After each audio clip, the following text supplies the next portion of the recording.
En el Antiguo Testamento encontramos los cimientos de una religión, el judaísmo. Pero las conocidas narraciones contenidas en este libro de libros, conocido también como la Biblia hebrea, dan cuenta a su vez de otra historia, la de la creación del mundo y el pueblo de Israel. ¿Qué parte de este texto bíblico es real y qué parte es leyenda?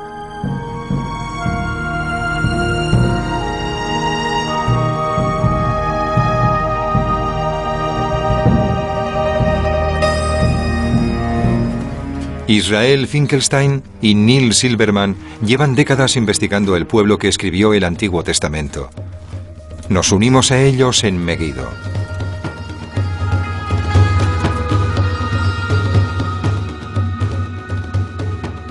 En anteriores entregas vimos cómo algunos de los relatos más célebres de la Biblia, el de Abraham y los patriarcas o el Éxodo, fueron escritos por primera vez en el siglo VII a.C., en el corazón de las colinas de Judea.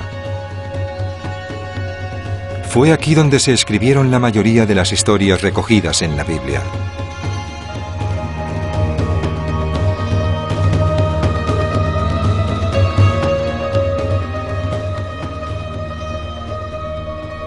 Estas narraciones devuelven a la vida a un complejo mundo antiguo, su ruido y su pasión, los conflictos y las alianzas, sus héroes y sus conquistas. Una historia cercana a la de todos los pueblos, pero que en este caso originó un libro único.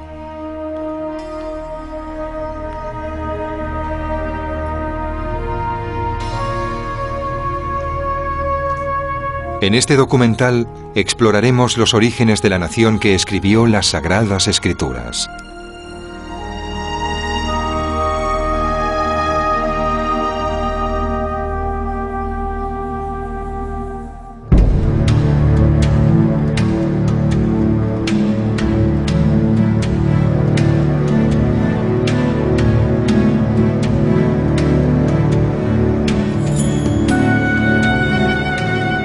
Desenterrar la Biblia. Los Reyes.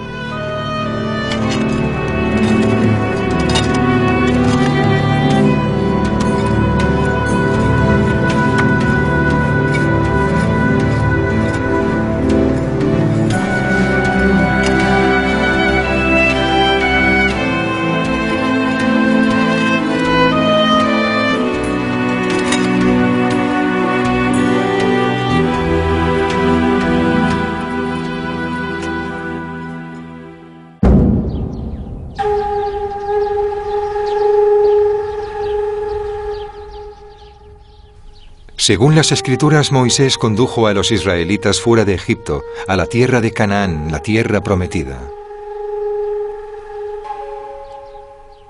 En sus páginas les vemos reconquistar la tierra de sus ancestros y convertirse gradualmente en un pueblo soberano en su propia tierra.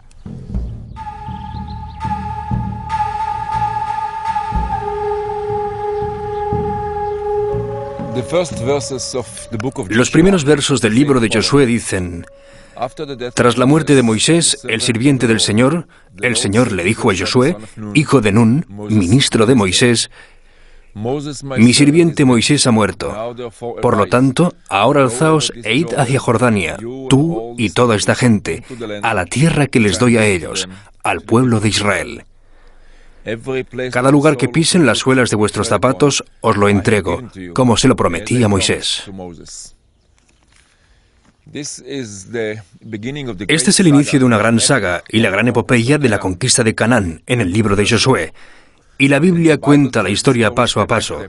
De aquí a Jericó, de Jericó a Ahí, de ahí a la guerra con los reyes del sur, y luego a Azor y los reyes del norte. Y es una historia maravillosa. Una fabulosa odisea llena de guerras, de conquistas y valentía. Y la pregunta ¿es esta historia real? ¿Ocurrió realmente tal y como se describe en el texto de la Biblia, en el libro de Josué?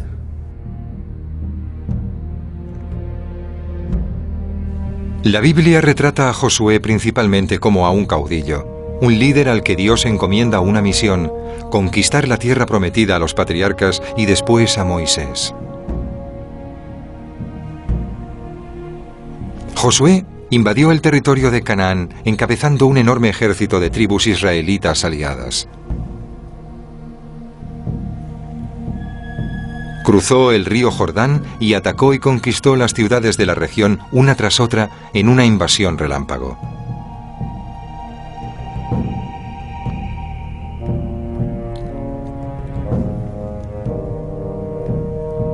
Estas ciudades conquistadas fueron el primer esbozo de lo que llegaría a ser una nación. Las escrituras presentan esta conquista como una especie de guerra rápida.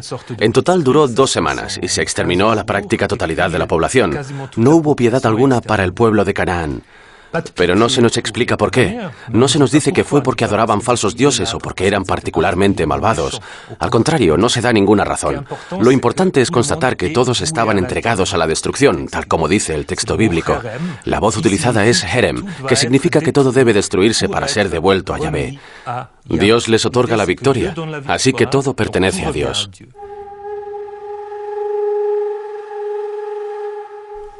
La conquista de Canaán, seguida de su división, son la base del libro bíblico de Josué.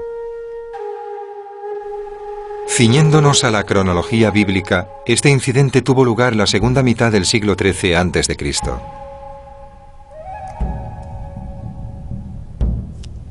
Los arqueólogos han localizado y excavado la mayoría de las ciudades que aparecen mencionadas en el texto. Así pues, es necesario estudiar estas excavaciones con detenimiento.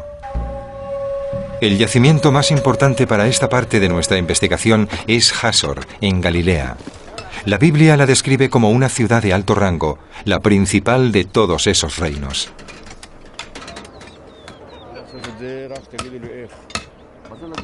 Amnon Ben-Tor, de la Universidad Hebrea de Jerusalén, está examinando el sitio arqueológico de Jásor.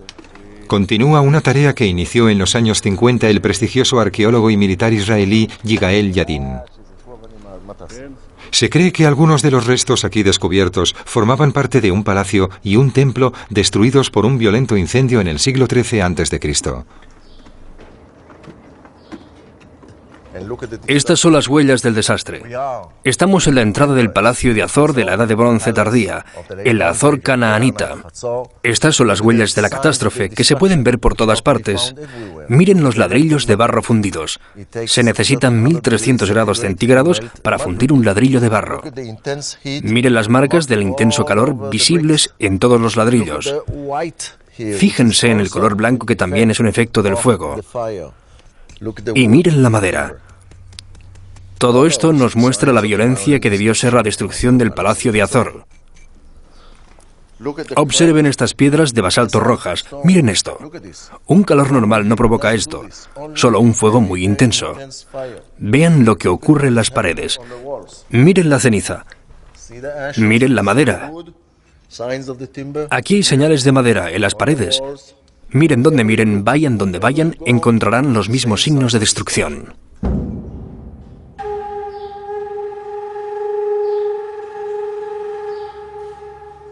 Estas muestras visibles de destrucción parecen brindar pruebas tangibles de la conquista de Canaán llevada a cabo por los ejércitos de Josué.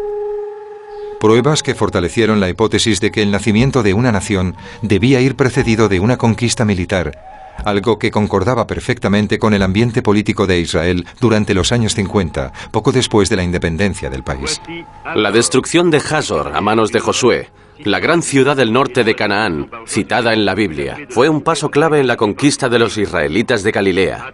El doctor Yadin y sus compañeros esperan alcanzar la capa en la que se encuentra la ciudad destruida. En 3 temporadas de excavaciones, la expedición ya ha encontrado los restos de varias ciudades israelitas construidas sucesivamente sobre las ruinas de antiguas ciudades. Se han descubierto preciosas reliquias que amplían nuestro conocimiento de la historia y la vida de la gente en esa época. La excavación de Jásor, que finalizará el verano que viene, ha escrito un nuevo e impresionante capítulo en la investigación bíblica y el conocimiento universal de la historia antigua, de la relación entre el pueblo judío y la tierra de Israel. Alrededor de los años 50 en Israel, la arqueología despertó un gran entusiasmo, ya que el Estado necesitaba encontrar su historia. Los líderes de este movimiento fueron David Ben-Gurión, el primer ministro de Israel, y antiguos líderes militares como Yigael Yadin o Moshe Dayan. Los hechos parecían hablar por sí mismos. En muchos de los yacimientos arqueológicos del país se encontraron huellas de destrucción similares.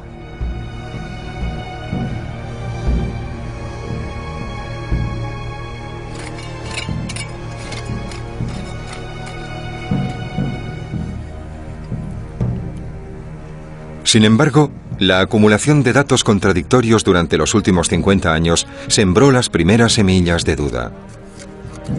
Así pues, tenemos que volver al principio y volver a examinar yacimiento a yacimiento los cimientos de la hipótesis de la conquista de Josué y sus ejércitos de la tierra prometida.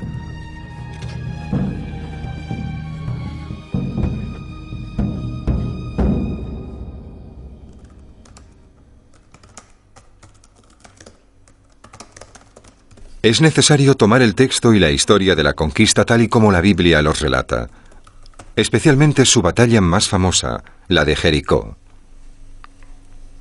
Encontramos una impresionante cantidad de información relacionada con Jericó. Es uno de los yacimientos más excavados del Levante. Varias expediciones se han relevado desde principios del siglo XX. ¿Cómo explica la Biblia el sitio y caída de Jericó? Todo el mundo conoce el método utilizado para derribar los muros de la ciudad, las famosas trompetas de Jericó.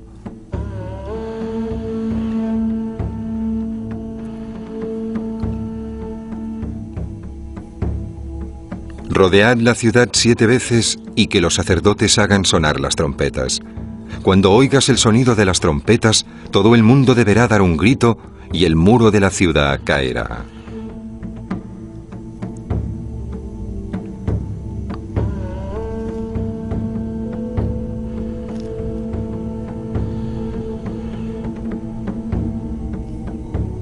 Siguiendo lo que cuenta la Biblia, los primeros investigadores creyeron que algunos de los restos aquí descubiertos pertenecían a la ciudad destruida durante el ataque de los ejércitos israelitas.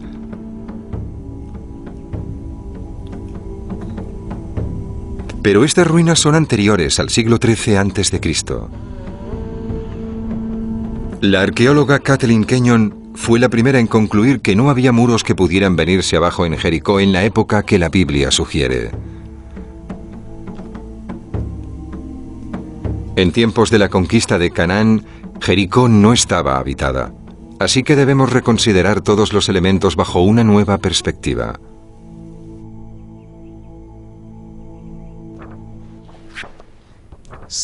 No es historia en el sentido estricto de la palabra.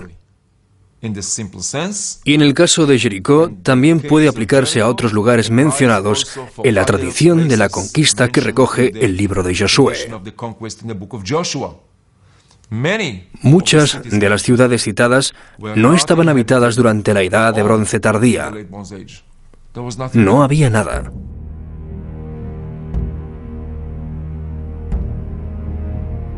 Hay otra contradicción.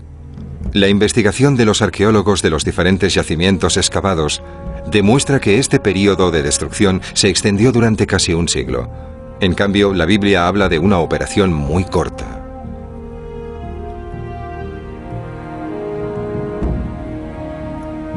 Aunque se destruyeron algunas ciudades, no todas fueron arrasadas al mismo tiempo.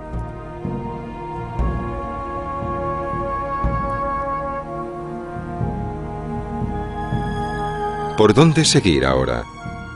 Es necesario ampliar nuestro punto de vista y tener en cuenta la situación geopolítica del Levante durante el siglo XIII. Y centrarnos en uno de los protagonistas políticos de la época, Egipto.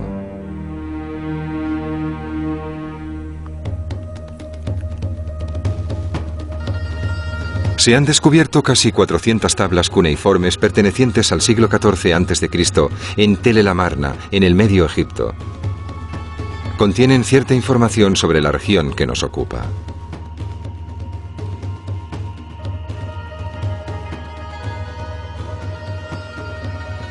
Estas tablillas son correspondencia diplomática enviada por los reyes de las pequeñas ciudades-estado de Canaán a los faraones. La lectura de esta correspondencia prueba que las ciudades-estado eran súbditos de Egipto durante el período que nos ocupa. De hecho, desde el siglo XV hasta principios del siglo XII a.C., la tierra de Canaán fue una provincia egipcia. Egipto ocupó el país y erigió en él una red de fortalezas. Las excavaciones arqueológicas así lo confirman.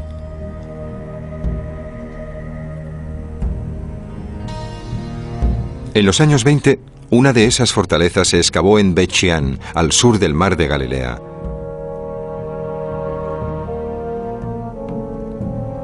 Tanto las cartas de Amarna como las excavaciones arqueológicas muestran claramente que Bet Shean, cuyo monte bíblico domina las ruinas romanas y bizantinas, era un importante bastión egipcio entre el siglo XIV y mediados del XII.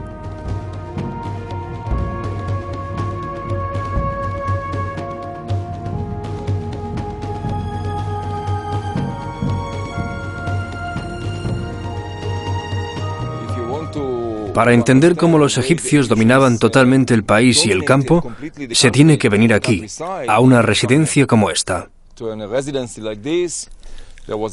Aquí estaba destacada una gran guarnición, con escribas, soldados, administradores, y todo estaba bajo el control de los egipcios. Lo que significa que a 20 o 30 kilómetros de aquí, si alguien quería tomar alguna iniciativa económica o política, tenía que venir a Bet Shean para que ésta fuera aprobada por los egipcios. Eran los señores del país.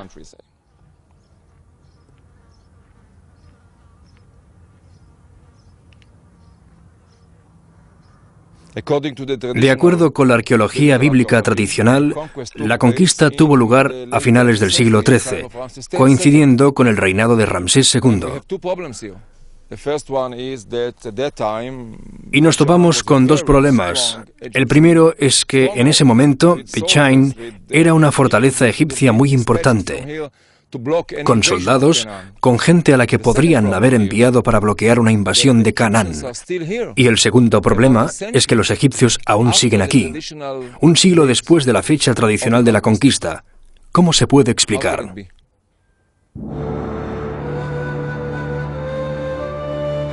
Así que las excavaciones arqueológicas nos dicen que la conquista no ocurrió. Sin embargo, hay dos preguntas que siguen sin respuesta. ¿Cómo se explican las evidentes pruebas de destrucción encontradas en muchos de los yacimientos?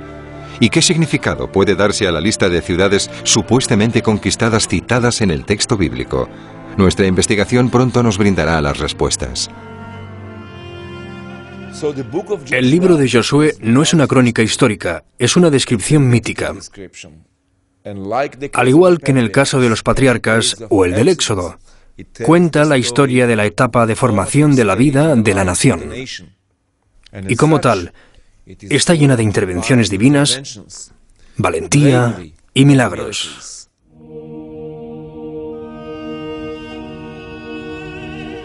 El texto bíblico cuenta cómo, a petición de Josué, Dios ayudaría a los israelitas a ganar milagrosamente sus batallas.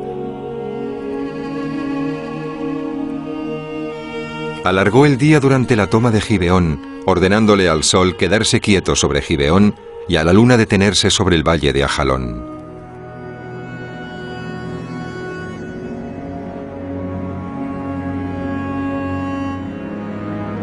Y las Escrituras continúan diciendo: no hubo día como aquel, ni antes ni después, en el que Yahvé escuchara la voz de un hombre.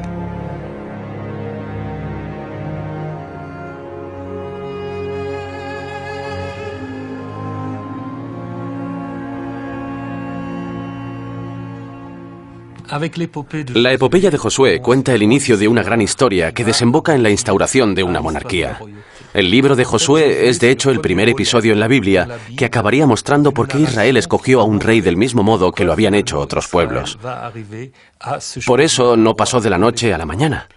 Josué ya es descrito en la Biblia como si perteneciera a una estirpe real, ya que se le trata como a un rey. Pero tras el relato de Josué, nos encontramos con el llamado Libro de los Jueces. Los jueces eran líderes carismáticos que se alzaron durante un periodo caótico y anárquico, un momento en el que nada se daba por supuesto. No había un poder central, y cada hombre hacía lo que a sus ojos estaba bien, según la fórmula usada en el libro. Así que el Libro de los Jueces esgrime que no es posible organizar una nación en ausencia de un rey o un poder central. El libro de los jueces acaba con ese descubrimiento. Le sigue la historia de Samuel, que es el preámbulo histórico de la Génesis de los Reyes. Samuel sería quien elegiría primero a Saúl y después a David como rey de Israel.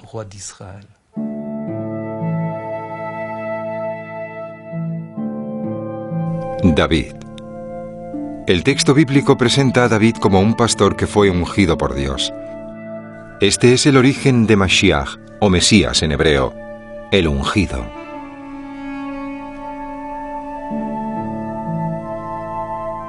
¿Existió realmente David? Mucha gente lo duda. Una inscripción descubierta en Tel Dan nos ofrece la respuesta. En ella se hace referencia a un rey de Damasco cuyos enemigos derrotados incluían a Ahasia, rey de la casa de David.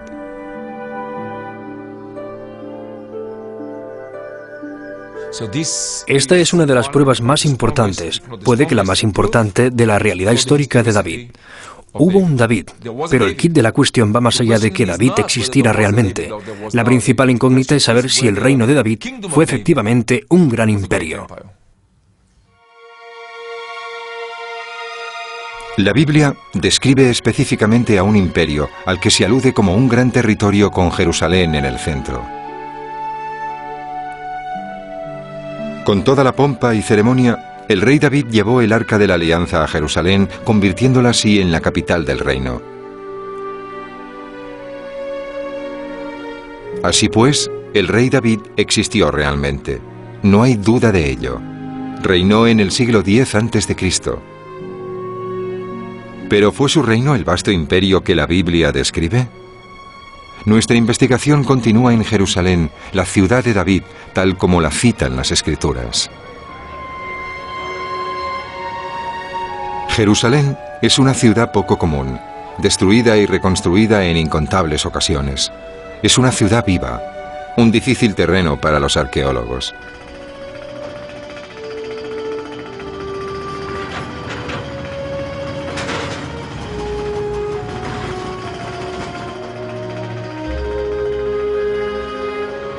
¿Es posible encontrar aún rastros de la capital de David? Con innumerables obstáculos que evitar, los arqueólogos tienen que empezar por retroceder de nuevo en el tiempo. Empiezan con los restos más recientes, los que han sido fechados de manera fiable, para remontarse después a los más antiguos, cuya cronología aún es incierta. Esta vez, nuestra investigación nos conducirá a necrópolis de finales del periodo monárquico que se construyeron fuera de la ciudad.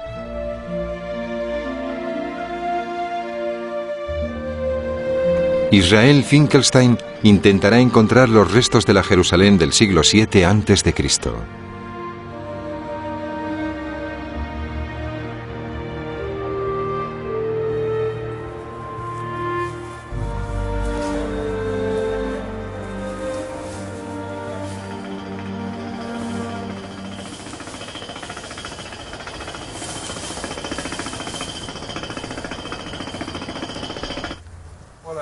No vengo aquí desde hace 20 años. Ya no podemos pasar.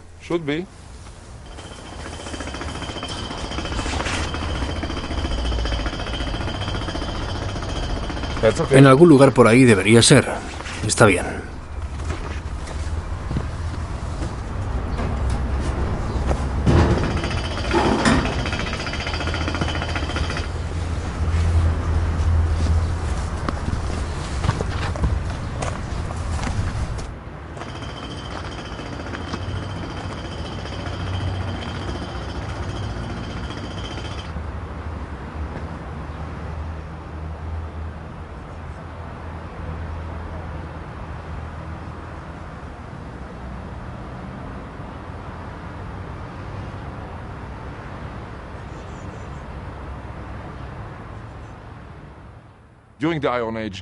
Durante la Edad de Hierro, cuando este cementerio fue construido, la gente enterraba a los muertos extramuros. Así que trazando la disposición de los cementerios de Jerusalén, conseguimos envolver una especie de círculo alrededor de una zona vacía, sin tumbas, y esa zona vacía, la marca negativa sin tumbas en el centro, es, de hecho, la zona que ocupaba la ciudad durante la Edad de Hierro.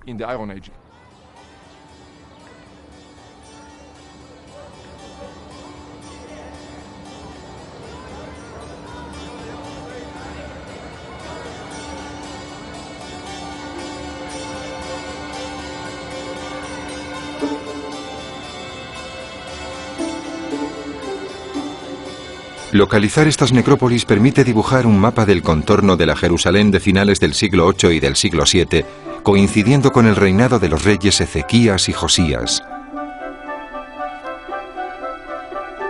Pero esta gran ciudad muestra la Jerusalén más reciente, de la época en la que Judea era ya un próspero estado.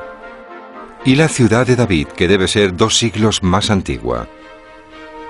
La ciudad que buscamos tiene que estar en algún lugar dentro de estos contornos. Nuestra investigación se centrará en la cadena Ir David, al sur del Monte del Templo. Es aquí donde los arqueólogos han buscado la capital del rey David desde el siglo XIX. Nos encontramos en la ladera superior, la parte de arriba de la ladera, en el valle de Kidrón. En la parte inferior vemos 2 casas y media de la Edad de Hierro tardía. Y sobre ellas descubrimos algo realmente extraño. Es lo que llamamos una estructura escalonada. No son escalones para subir a una colina, son solo un revestimiento. La cubierta de la ladera, que está muy suelta, hecha de escombros que podrían caer durante un pequeño terremoto y destruir la ladera. Y con ellos llevarse cualquier cosa que tuvieran encima. Esto indica que en la Edad de Bronce tardía y en la Edad de Hierro temprana, aquí hubo actividad humana, que fue habitado, pero a muy pequeña escala. Tal y como yo lo veo, aquí existió un pequeño pueblo en el siglo X.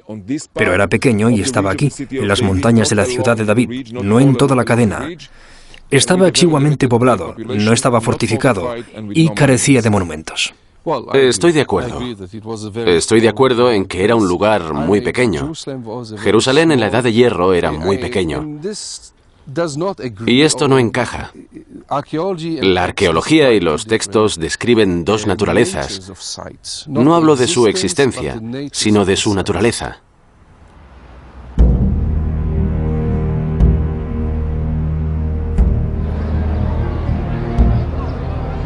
En lugar de la gran ciudad del siglo VII, el Jerusalén de David era un simple pueblo de montaña que cubría de 3 a 4 hectáreas.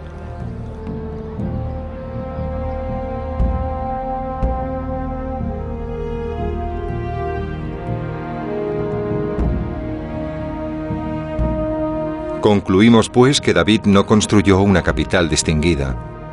En la Biblia se le describe sobre todo como un conquistador.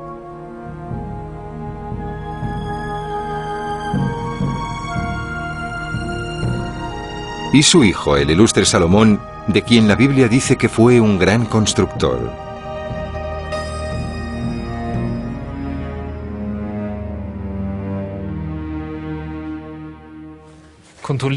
La historia bíblica de Salomón parece sacada de las 1001 noches. Salomón es el rey sabio por excelencia, el del famoso juicio de Salomón. Pero también era alguien tan afamado que incluso la reina de Saba vino a visitarle para conocer al hombre de cuya sabiduría se hablaba incluso en la lejana África. Se dice que el imperio de Salomón era tan enorme que ningún otro imperio podía competir con él. Y Salomón también fue el constructor del templo que permitió al Dios de Israel encontrar un lugar de descanso en la tierra prometida.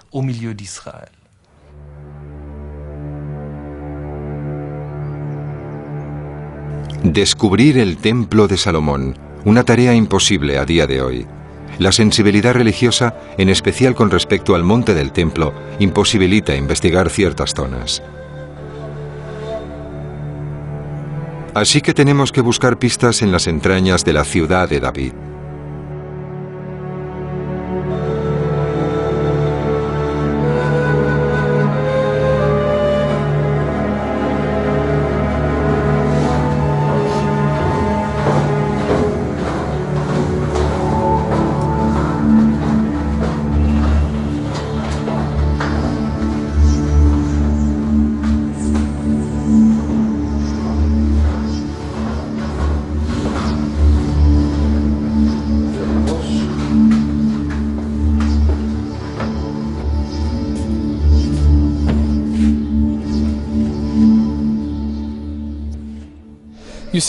Estamos dentro de lo que queda de las fortificaciones de la Edad de Bronce Media.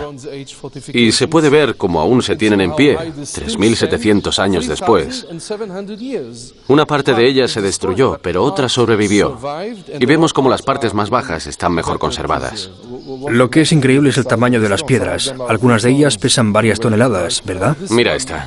Estas dos piedras, por ejemplo, deben pesar unas 2 o 3 toneladas cada una. Y esto es lo que convierte a Jerusalén en un yacimiento vivo, uno de los más interesantes, mientras en otras partes los monumentos podrían haber sido reutilizados en construcciones posteriores o haber sido robados y todo eso. Aquí es imposible. Una vez se levanta un monumento, así se conserva.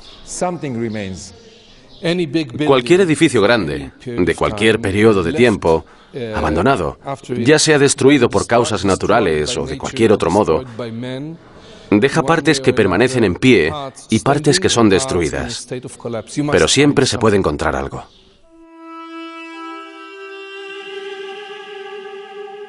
De la misma manera que la Jerusalén de David, la capital de Salomón, era un pueblo exiguo. ¿Y el resto del reino? En los años 60, el arqueólogo y militar israelí Yigael Yadin inició unas excavaciones en Meguido, uno de nuestros referentes arqueológicos.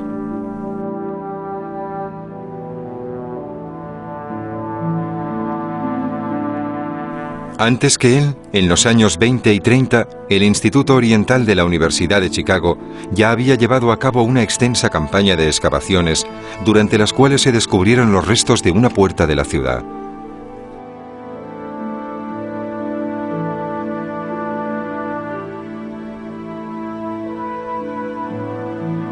Esta puerta, de la que solo ha sobrevivido un lado, tiene un diseño poco común. Es un camino enmarcado por 3 cámaras a cada lado, y por eso se la conoce como la puerta de 6 cámaras.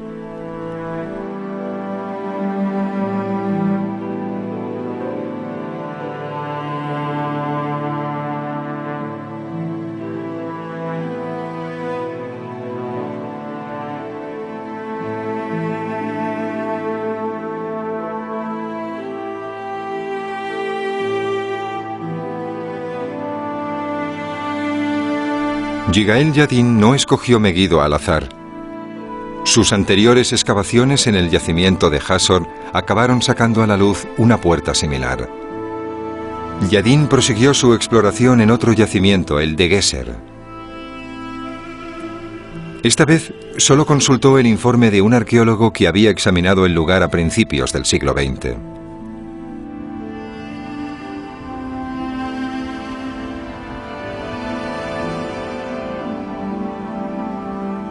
Yadin descubrió una puerta similar en el diseño de un pequeño fuerte que se construiría más tarde. Una puerta similar en diseño y en tamaño a las de Meguido y Hasor.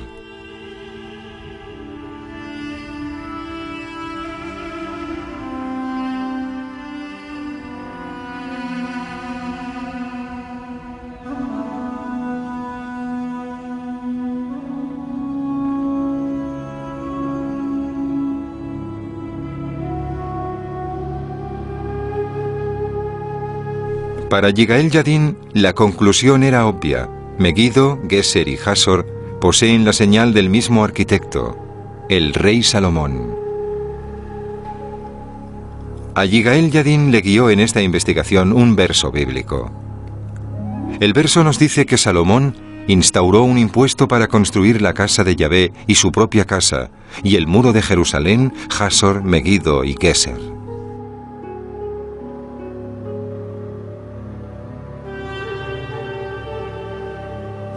Así que Salomón era un rey constructor a la cabeza de un imperio. La Biblia, cuando hace referencia a los reyes David y Salomón, es la crónica histórica.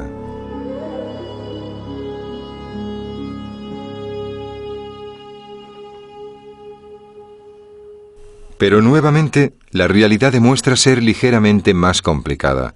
Recientes investigaciones estratigráficas han revelado que la puerta de Meguido se construyó después de la de Hasor. También se ha demostrado que este tipo de puerta ya existía en el siglo VIII.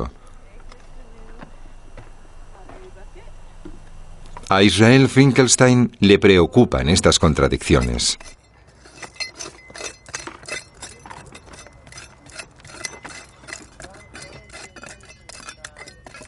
Hay que reconsiderarlo todo. Una nueva cronología basada en procedimientos científicos tendrá que estudiar los estratos y los vestigios monumentales.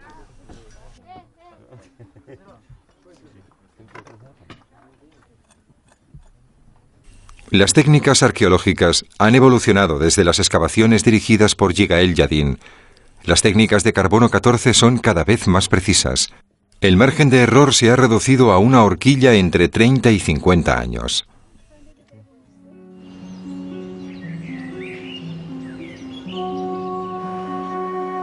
Así pues, se toman muestras orgánicas de las capas que señalan períodos de destrucción de muchos yacimientos, incluido Meguido. Incluyen semillas y huesos de olivas que proporcionan una aproximación temporal mucho más fiable debido a sus limitados ciclos vitales. Las ciencias exactas, la física, la química y la estadística entran en juego.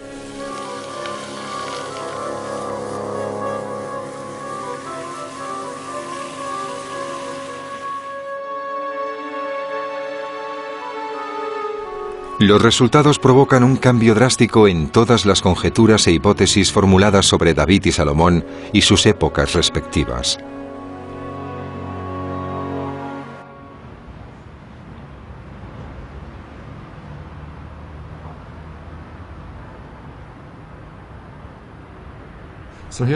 La situación es esta.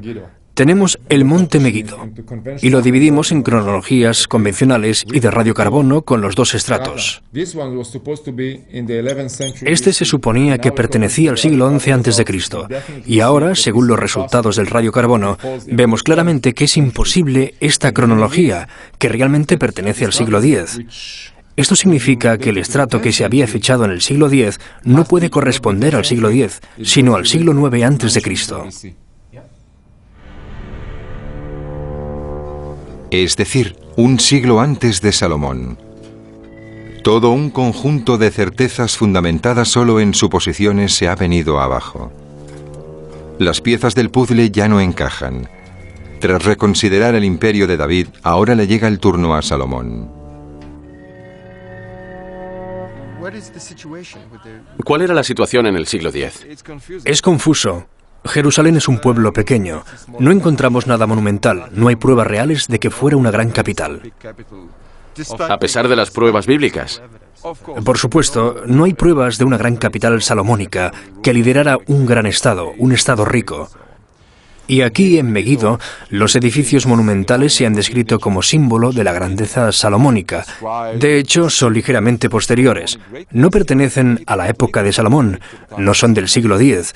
Así que hemos topado con pruebas que lo niegan totalmente. Todo lo que hemos encontrado niega lo que se suponía.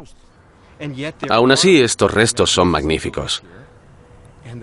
Y la pregunta ahora es, ¿a qué reino pertenecen?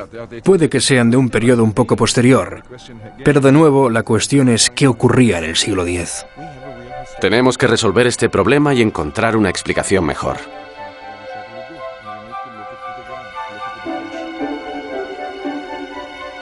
Como ocurre a menudo en estos casos, cuando las incertidumbres llegan a su cúspide, se descubre una nueva pista. Norma Franklin forma parte de la expedición de Meguido desde hace años. Ha notado que la mampostería de un palacio que Yadin atribuyó a Salomón exhibe marcas de albañilería muy poco frecuentes.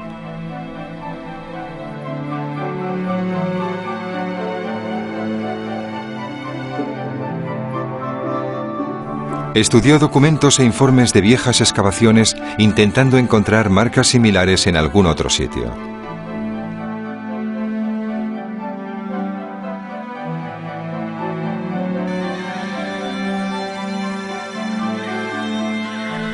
Descubrió que esas marcas solo se habían detectado en otro edificio, un solo edificio en todo el país. El edificio se encuentra en Samaria, una ciudad situada en una región montañosa. Como Meguido, este yacimiento constituye una de las maravillas arqueológicas del Reino de Israel.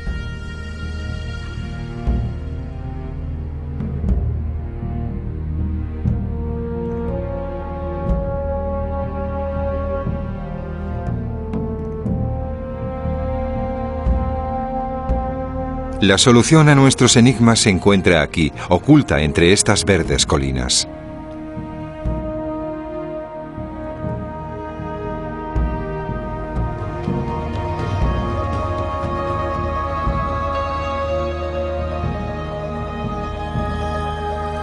Samaria fue excavada en 2 ocasiones durante el siglo pasado.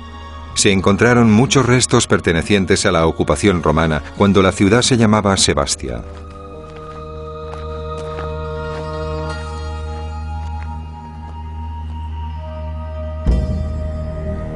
Fue construida por un rey llamado Omri en el siglo IX a.C. y se convirtió en la capital del reino de Israel. Aquí se han hallado vastos monumentos construidos por el rey Omri y sus descendientes.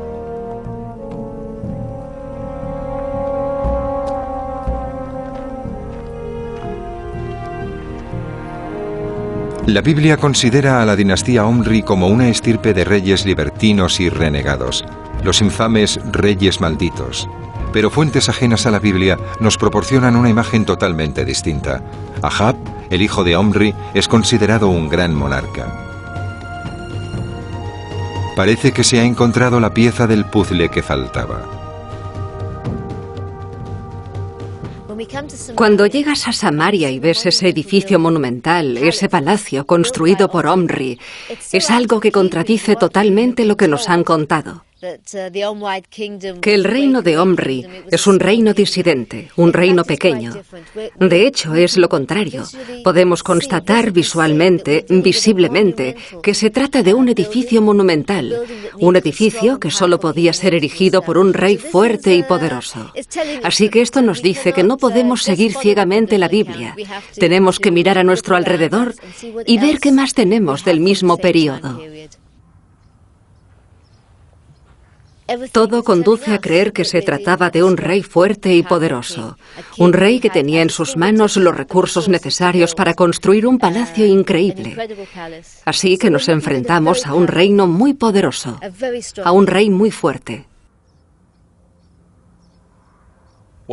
Lo que nos dicen lugares como Samaria y Megiddo, al estudiar los palacios de esos yacimientos, es evidente que el reino más rico y más fuerte, el mejor conectado internacionalmente, era el reino del norte, Israel, mientras que Judea, en el sur, era pequeño, pobre y marginal.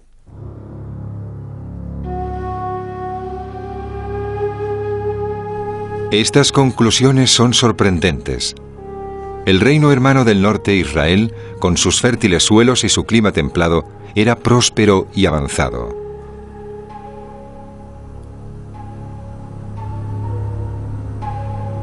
Sin embargo, el reino del sur, Judea, con sus colinas rocosas y su escasa población, a duras penas podía pensar en superar la economía de subsistencia. Ambos compartían la tierra de Canaán. Uno era fuerte, el otro débil. Y aún así, sería el reino débil, el hermano pequeño, Judea, el que escribiría la historia de la familia. Y se atribuiría el éxito de los grandes reyes del norte.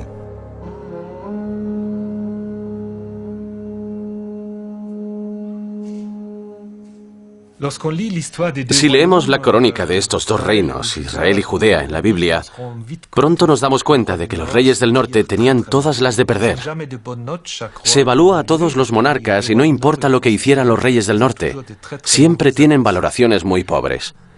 Simplemente porque la historia se escribe desde la perspectiva del sur. Es decir, que a los reyes siempre se les juzgaba teniendo en cuenta que Jerusalén es el único santuario legítimo. Así pues, los reyes del norte no tenían ninguna posibilidad de obtener una buena evaluación en el libro de los reyes.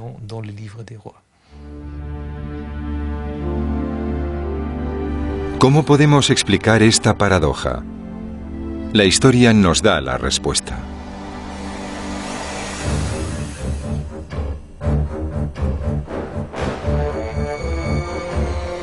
Durante el siglo VIII, las ansias políticas asirias destruyeron los sueños del reino del norte. El reino de Israel fue borrado del mapa, y Judea se quedó sola para defender el patrimonio israelita. Jerusalén se convirtió en la ciudad donde todo ocurriría.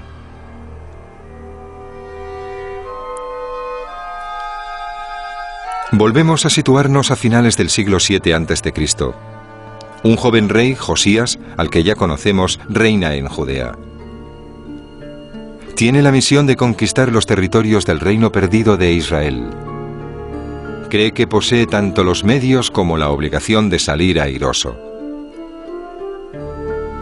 El imperio asirio estaba marchitándose. Todos sus esfuerzos se centraban en los problemas que habían surgido en el nordeste.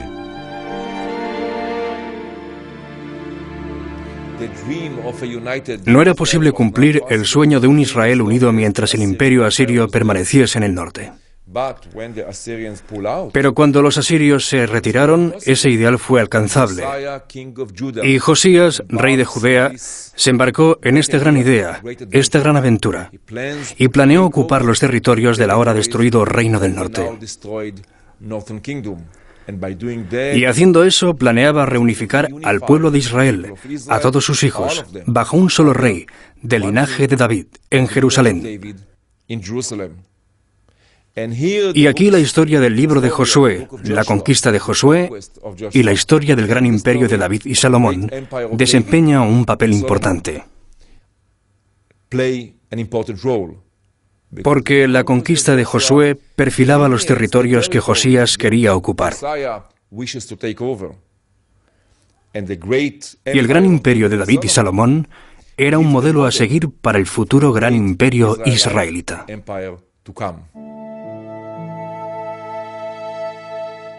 Casi hemos llegado al final de esta historia. La saga bíblica de la conquista, escrita en pasado, contiene una promesa para el futuro, un ideal.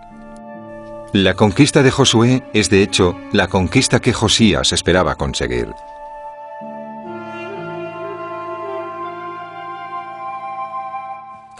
Así que aunque la historia de Josías es muy breve en la Biblia, no hay duda de que el narrador quiere presentarle como un nuevo David. Desde el principio de la historia leemos que Josías hizo lo correcto a los ojos del Señor. Y más tarde caminó como David, su padre, y no giró a la izquierda ni a la derecha. De hecho, se demostrará que en todo lo que hizo fue el digno sucesor del fundador de la dinastía, y se dejará al lector con una única conclusión posible, que estamos frente a un nuevo David. Según la Biblia, el compromiso divino con la dinastía de David era absoluto. Esa promesa, documentada en el texto bíblico, convierte la misión de su descendiente Josías en ineludible. Su plan conlleva la realización de esa promesa.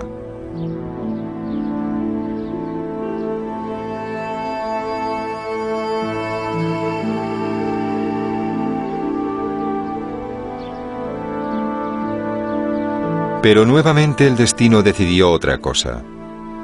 En Meguido se fraguaba una tragedia. Egipto, a la que habían olvidado, volvió a escena con sed de venganza. El faraón Necao II mandó llamar a Josías y le asesinó. La muerte de Josías cambió drásticamente el concepto del Mesías.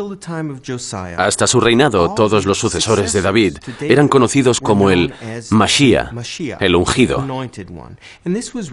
Y eso constituía realmente un símbolo de su legitimidad como sucesores al trono de Judea. Pero con la muerte de Josías, todo cambió. Todas las promesas encarnadas en Josías fueron negadas por los acontecimientos. La muerte de Josías acabó con las expectativas del pueblo en la estirpe real y anuló cualquier tipo de cambio que diese pie a una esperanza de futuro.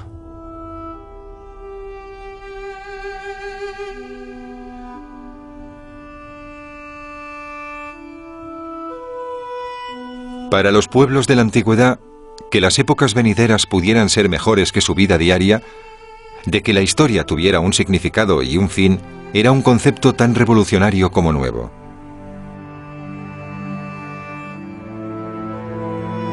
Hoy en día, la fe en la llegada del Mesías se encuentra en la base de la liturgia judía. Un rey de la casa de David llegará un día para realizar el sueño de Josías, un reino terrenal que llevará a cabo una misión divina.